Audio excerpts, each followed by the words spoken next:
even when the Abu Mus'ab Abdul Wadud, the leader of Al-Qaeda in Maghreb, Islamic Maghreb, announced his allegiance to Al-Qaeda in Afghanistan and Iraq, and I mean to the leadership of Osama bin Laden and Ayman al-Zawahiri. When he said that, actually Al-Qaeda was embarrassed, as far as I know, because again, they don't want to repeat the same infighting, the same bad experience of the past.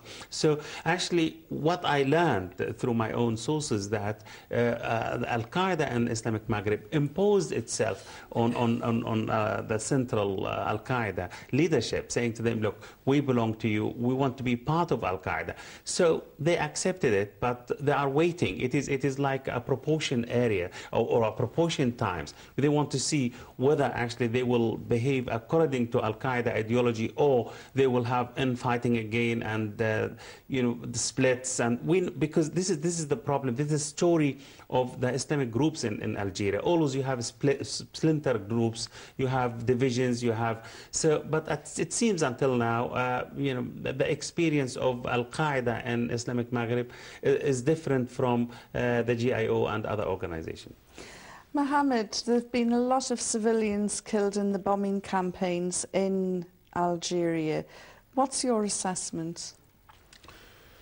It's a crimes which is continue to happen since, as I said, 11th of January, and I will mention this many times because this is in fact the day for the Algerian where I mean the hell is open for them, and since that we are suffering in terms of tens of thousands of killed persons, massacred in the very brutal way, most of them civilian, and the president himself, again, he recognized just recently, probably 2 years ago, that over than 200,000 person has been killed since the 11th of January. This is horrible.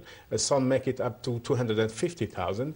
And again, these groups, there is a lot of talk about the groups, and both guests mentioned the GIA. In fact, the history of the GIA is very complicated history. It's not very simple.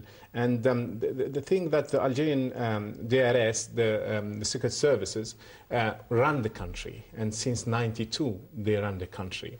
And they run the country in a way that in secret mentality, based on infiltration, manipulation, full control. And that's what happened with the GIA. In fact, the GIA started as Islamist, but finished to be a counter-terrorism organization, completely infiltrated and completely controlled by the generals. And that's why in '97, we have had two reactions from other groups. They used to be more or less linked to the GIA. The IS, an official, not an official organization linked to the FIS, they decided just to surrender. It's no way that they can continue this fight. This fight is going to be, being very, very dirty, extremely dirty, with the massacres of children and the women and civilians in very, very brutal way. And the other group, the GSPC, which they decided to break away from the GIA, and they say, no, we are going to continue our fights, but not on the way the GIA has been done, because simply the GIA has become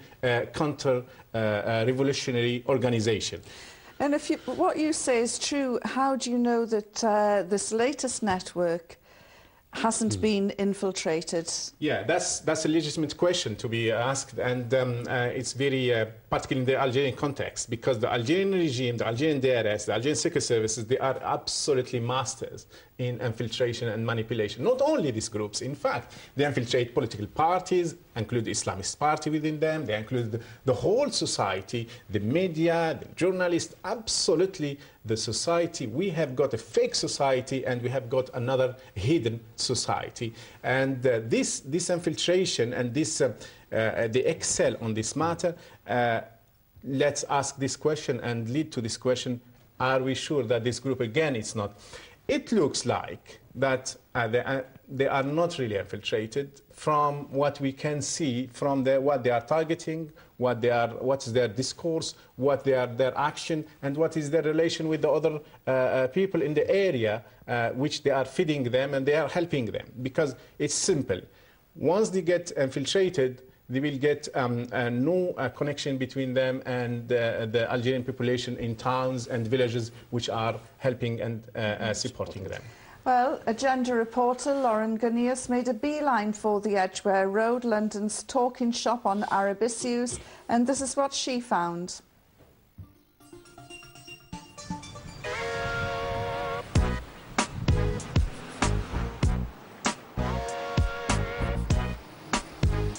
Al-Qaeda and the Islamic Maghreb vowed allegiance to Osama bin Laden last year.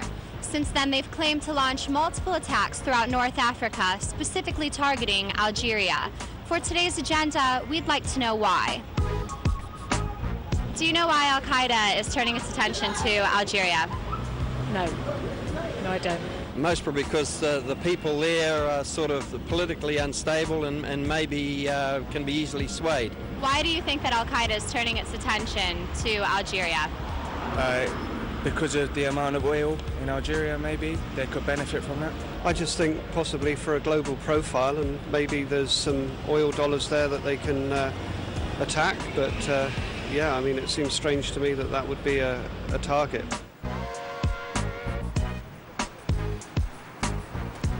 Why do you think Al-Qaeda is turning its attention to Algeria? Well, I think it's an area that they haven't really been like recruiting in the past, really, and I think it's you've got a lot of people in North Africa who are kind of maybe disillusioned with the economic situation, I think.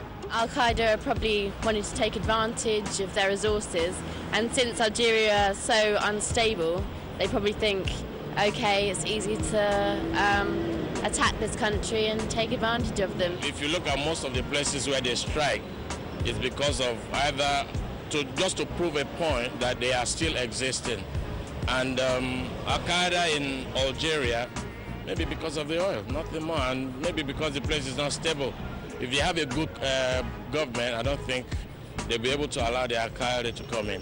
I would imagine Al-Qaeda turns its attention to anywhere where there's an underbelly of discontent amongst Arabic population or Arabic-speaking countries. I think they are taking advantage of a society that doesn't really provide education to young people, and that's why they find like easy prey in those lower, I don't know, communities.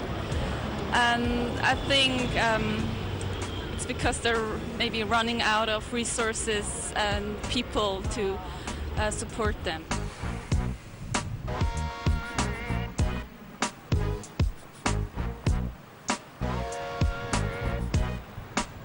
While only Al-Qaeda really knows why it keeps attacking, many people here today have said they believe it's interested in Algeria because the country's rich in oil and politically unstable.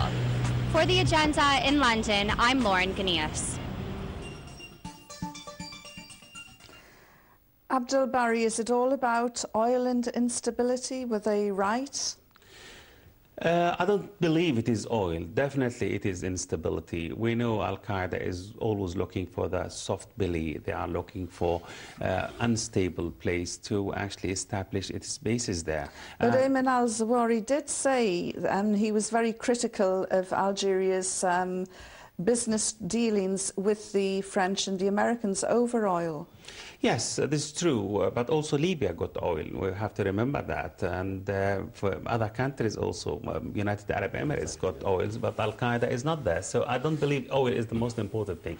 The most important thing for Al-Qaeda is to establish a new bases, to open new branches, to set up a new safe haven. And Algeria fit this category because we know Algeria, it is mountainous, it is a huge country. A safe haven? Yes. Do you think Osama bin Laden could end up there? Oh, who knows? Maybe he is already there because nobody can guess where he is, you know.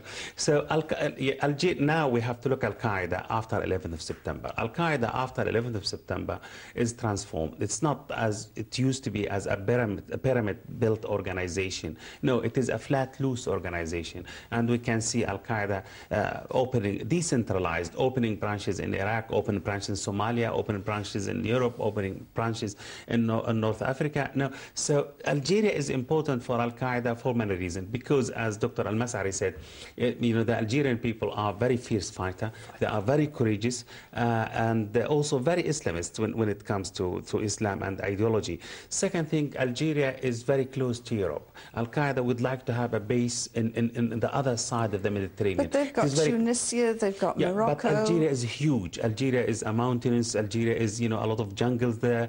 It is a huge population, and it has also roots in Europe. You have at least 10 million Muslim in Europe.